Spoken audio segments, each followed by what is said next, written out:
Hello, everyone, and welcome to Walking in Worship. My name is Dan Shields. I'm a worship pastor here at Orchard Hill Church. My name is Chris Jameson. I'm a worship leader here at Orchard Hill Church as well, and... My name is David Bowens, and I am also a worship leader here at Orchard Hill Church. And this Walking in Worship podcast is designed just to help all of us grow in our faith and understanding of what worship really is.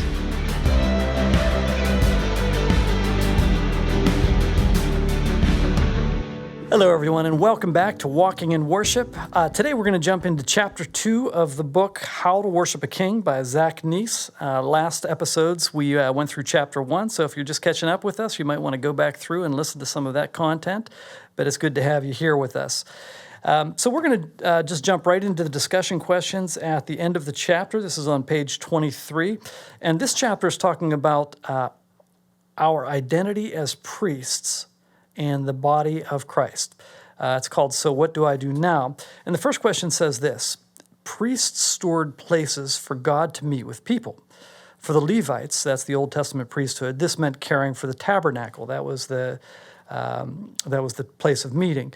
You, however, are a living tabernacle. How then does your responsibility of stewardship differ from that of the Levitical priesthood? So obviously we're called priests unto God.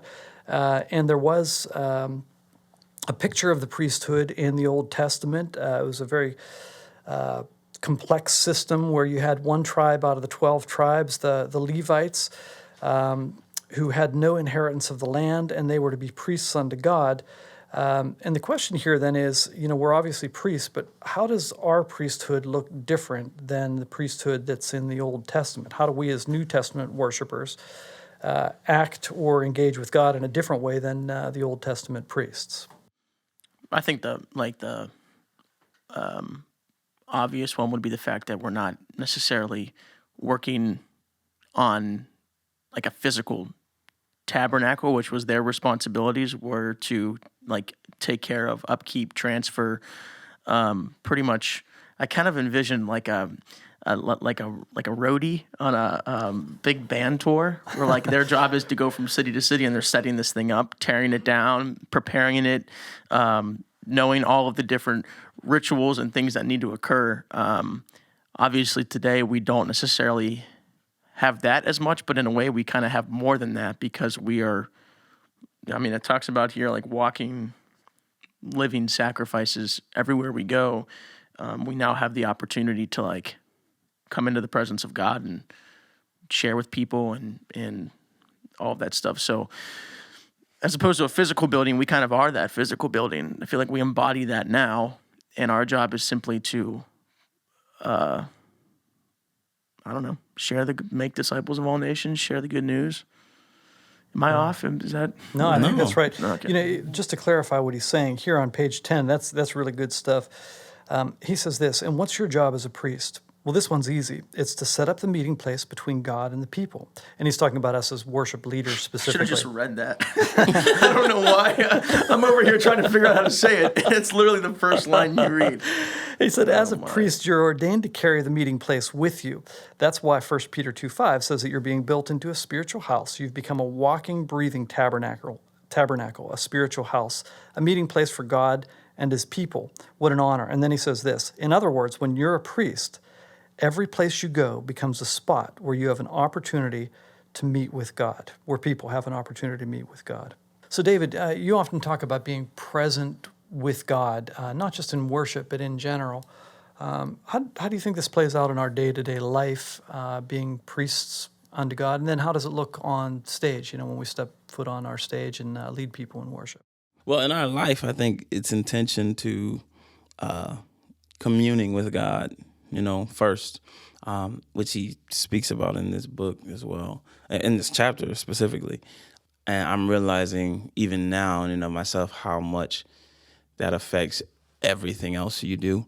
I think that the intention to communing with God, and then from that time in that space, being intentional about finding God in all things, acknowledging him in all things, and doing all things as unto the Lord, which the word of God calls us to do all of those things, and which we can, I believe, stay in a constant state of worship and a constant state of ministering to God and a constant state of, which is what we're called, which he says in the book, which I like the way he said it because I've never really looked at it that way, but he says that we're called to minister to God first. We were made for God first and for his glory.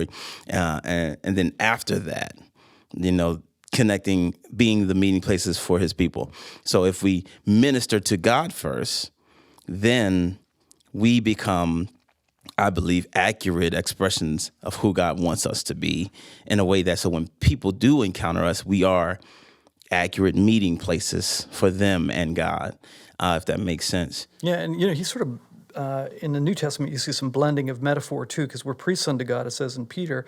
And obviously one of the jobs that the priest had is to offer sacrifices. Yeah. But then it talks about in Romans 12:1 and 2, that we're to be living sacrifices unto God, holy and pleasing. And this is our spiritual act of worship. So our spiritual act of worship in some ways is laying down our wills, who we are, and really being obedient to God. It talks about our love for God in John 14:21, that we see our love for God out of obedience for Christ, being, again, that living sacrifice, bowing our knee before him, Yes, sir. Yeah, which in a way leads right into that third question where it talks about how would our churches and world change if we focused on ministering to God instead of people.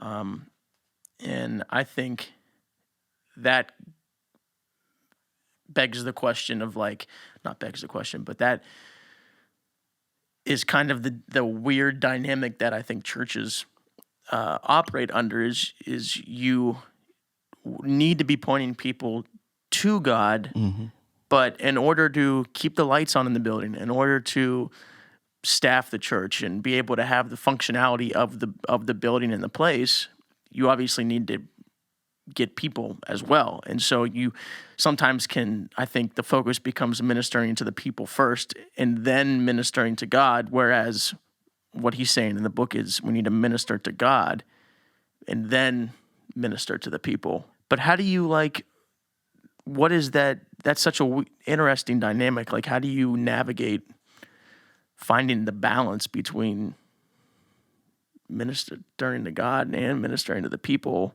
It's a challenge. Just to the first part of that question, I'd say, we are a living sacrifice unto God, and part of the priest's job is to sacrifice. And it talks about in Hebrews 13:15 that we're to bring a sacrifice for praise. So certainly part of our sacrifice is that worship to God. being able to lay ourselves down before Him, focus our eyes on Him, and in a sense minister to Him, to glorify, to magnify Him. But in the other sense, we are gathered together, and we are human beings who have our preferences and our likes and our dislikes, and we are, as we're on stage, also trying to engage people. And it's very similar to the question that we've talked about many times before in this group. What is performance and what is worship on stage? Because we are performers on stage, no matter how you slice it. We're not getting up in our PJs in front of people. We're not, there's lights on and there's cameras on, and we're trying to engage with people. And we are trying to, play notes right and sing notes right and get the arrangements right and do things that are pleasing to people. But really our ultimate responsibility is really aiming all of those things towards God. So how do you deal with that tension, David? Where would you see how that plays out on our stage in the weekends? I guess I want to take a few steps back, just even back to the almost the original question in terms of ministering to God first. When I see that, it makes me think of our individual time we spend with God. Because I think I've said it, and even Neese said it a few times, how can you take people somewhere you haven't been, in worship? And I think that speaks to what is presented on stage. And what I mean by that is the time that we spend when no one's looking, the time that we spend seeking God for ourselves, loving on God by ourselves, the time that we spend intentionally ministering to God individually. When we gather together, I think God provides, when we minister to Him, he provides, I feel, so much more of himself for us to access individually based on the time you spent ministering, giving to him, loving on him, sacrificing your life, your time, your prayer, your tears, your seeking him in his word, and because he wants us to be in communion with him. He wants us to be in relationship with him and walk with him closely. I think the people who did that the most were the people who were seemingly the most effective in the Bible. And I mean, one of them he just took. He was like, man, he walked with him until he wasn't. Boom, like I'm taking him with me. One of the prophets, was it Elijah or Shah? Oh, yeah, Elijah, yeah. And so he took him and that just spoke to the communion that they had. It was so powerful and so real and so close and intimate. You know what I mean? That from my perspective, he's like, oh man, come on, you going with me. Like, you know what I mean? Yeah. Like, you know what I'm saying? Like, you ever had somebody who's like, man, that's my guy. Like somebody, and it's because y'all just sat and just had time with each other and spent time loving on each other through just getting to know one another. And the beauty of that. And I think the beauty of that is the more we get to know God, the more the greater he is before us. And then and the more time we spend with God, the more often that lens is what we look through. And it changes everything that we see and how we see everything, because he's constantly correcting us, constantly correcting what we see. And because he's constantly correcting what we see, we begin to be convicted by what does not feel like it's pleasing to him, but also encouraged to do what is. And it becomes more natural because of the time we've spent getting to know him, ministering to him first. So then when we come together, how we communicate that from stage, it'll be a more direct feeling as to how should I say this? How should I sing this? How often God drops ideas into your heart to share for the people. And I think that comes from ministering to God alone, individually. And then when we come together, what that looks like, I believe, is amplified because of the time spent ministering to God. And essentially, when we come together, you're still ministering to God. Yeah. It's not the mindset of like, It's the same oh, outpouring. I'm ministering yeah. at home, but then I come here and perform. It's like, no, Right. you're just essentially taking that ministering that you're doing on your own every single day, all the hours, all the time you're spending, whether it's in prayer or reading the word or whatever it is, and then you're just coming to church and you're continuing ministering to God. And I think the intention is, of course, you're still now as the lead worshiper or worship leader, however you want to say it. The intention is, encourage people to go with you because, there are varying levels of it. And so you're trying to speak to everyone in the room to help them remember and understand what these moments are about. But at the same time, you also know because certain people aren't at certain spaces, doing music that is more their preference helps. Doing stuff that so I understand the psychology behind why you pick the songs you pick for the rooms you're in.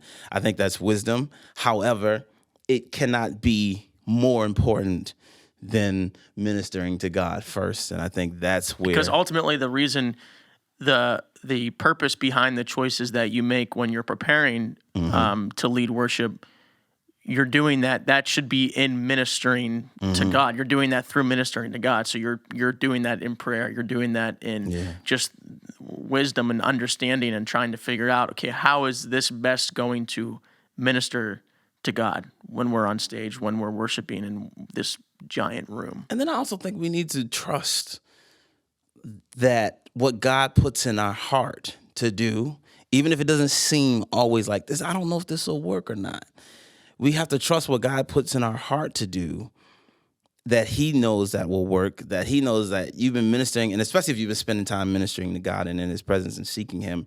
If God has dropped something in your heart, trust it and go forward with it 100%. Of course, with the of leadership, it's not something that you just do randomly out of nowhere. I think there's still an order to things that God wants us to follow, but at the same time, be willing to bring those things to the table, share those things, and push forward with those things. Because I think we can get, and myself included, can get in just a comfortable habit of running the same feel of things, doing things the same way, not really breaking a routine because you're scared that if you break this routine, then the people will revolt, and you don't know what's going to happen. But if you feel like this is something that God has placed in your heart to do, to help push, grow, encourage growth in the people or understanding of worship, then I think these are things that we should definitely push forward into in terms of leading people into that, Yeah, and I think that first step, though, of it being about us learning that, posture of worship in our own lives, in all areas of our lives, submission to God and, digging into the Word, prayer, actually worshiping on our own. As worshipers, we should be worshiping. And, that's something I find myself not doing enough of. I do a lot of music preparation, but sometimes I forget to just engage with the worship. I remember years ago I saw Israel Houghton was speaking, and he was saying, this is after he'd won multiple Grammys and Dove Awards, and was really at the top of the charts in CCM music. And he said when he was young, before he really started, he had this little tiny apartment, all by himself, and he used to just set up a keyboard. And he would set up a congregation of cans, and just like put the cans out there, and he would lead those cans in worship. But he said it was a really special time of him really honestly engaging with worship. Yeah. And he said after he'd won all these Grammys and stuff, he was just praying one day, and he felt like the Lord said, "Do you remember when you used to lead worship to those cans? That worship was much more pleasing to me than what you're doing now. You've gotten off the rails and you've turned into something that it was never supposed to be. It was never about you. It was never about the awards. It was never about how many records you sold or, how packed the place was, how you led. It ultimately is about you worshiping me, and you've lost that track. And I'd like you to get back to your first love, which is me. That's an important thing. And I think also as we do that, we'd talked, I think the last time a little bit about how, you, like you said, David, you can't lead where you're not going. You just can't do that. And I was mentioning how in World War II, when they were storming the beaches of Normandy, they said the most important people, they'd trained the soldiers really well, so the soldiers were ready to roll. But it was the officers that they felt were the most important people. And the officers were the people who said, "Follow me." So when the bullets were flying and the guys were cowering on the beaches, they were the guys who stood up and waved people on and said, "Follow me."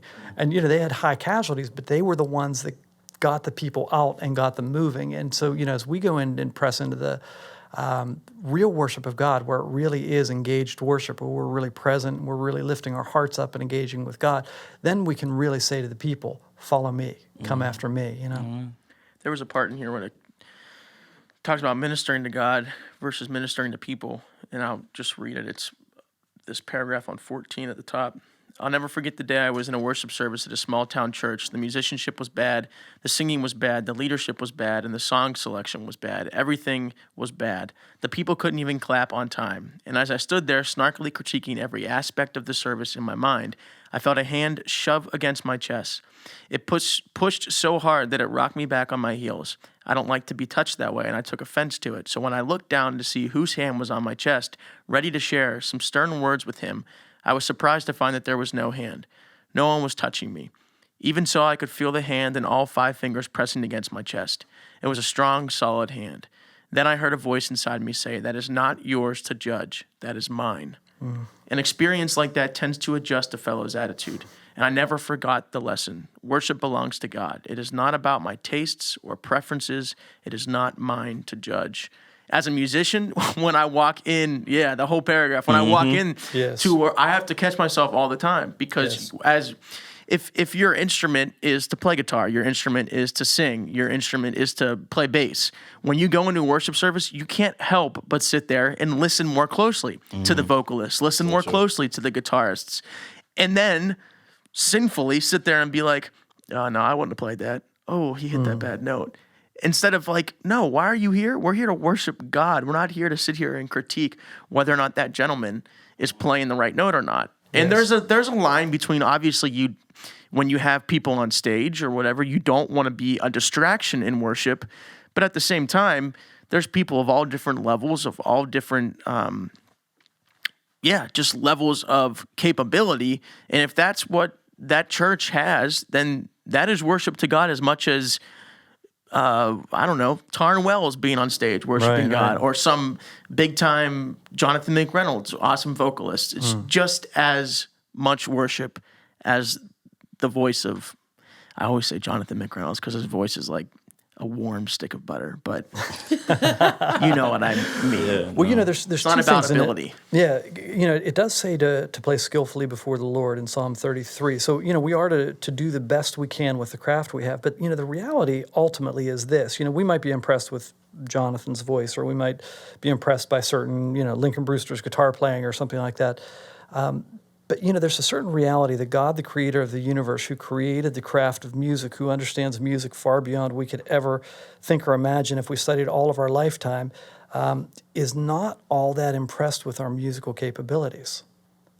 He hears far better music in heaven. I mean, Bach's been in heaven for 500 years or something. You don't think he's composing Also, outrageous who gave things? you that ability? Yeah, He knows. So God is not all that impressed, but it's a little bit like this to me. When my kids were little, they used to like to draw pictures for me, and they draw a picture and give it to me. And when they were really little, it might just look like a giant hairball of color, and they'd be like, here's a cat, Daddy, or something like that, and I would hang it on my refrigerator, and I cherished those things. Why? Well, not because they were incredible works of art, although my daughter's name is Monet, so she did give me original Monets all the time. But, they weren't anything that was impressive, but they were precious to me because it was their heart giving to my heart, and that's what it was all about. And I think sincere worship cuts through all of that. And I really do think we should do what we can do to the highest level of our abilities, but if it doesn't have the heart behind it, God is thoroughly unimpressed. The other side of that, though, that development of skill, and this is a rabbit trail off of this, but that's what this podcast is all about. That We is love what we rabbit do. trails.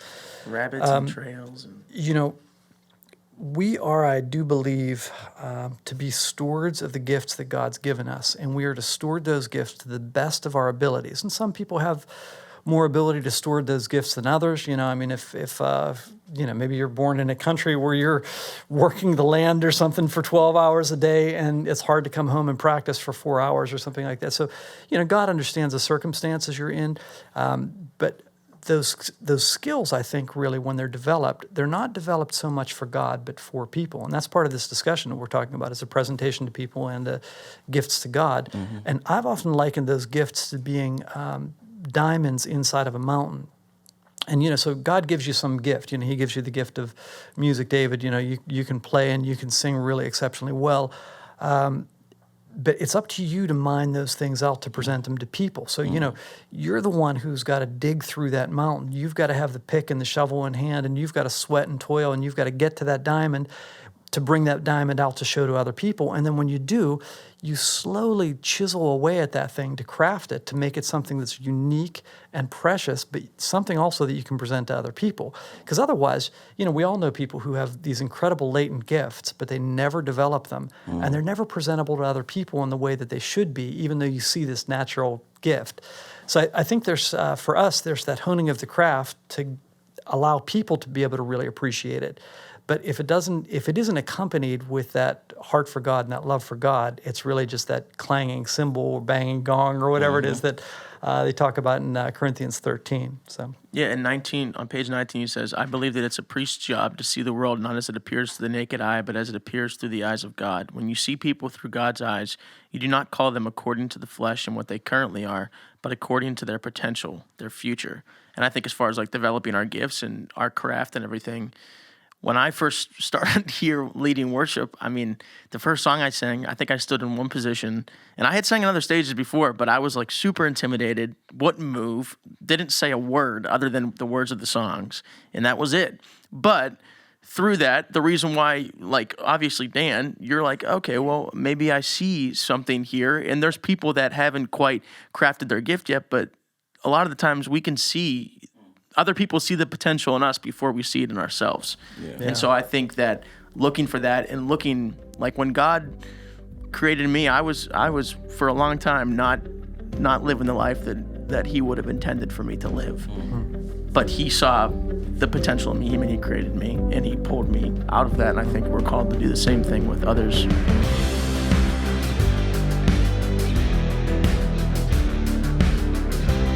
Hey, it's Chris. Thanks so much for listening to episode 3 of Walking in Worship.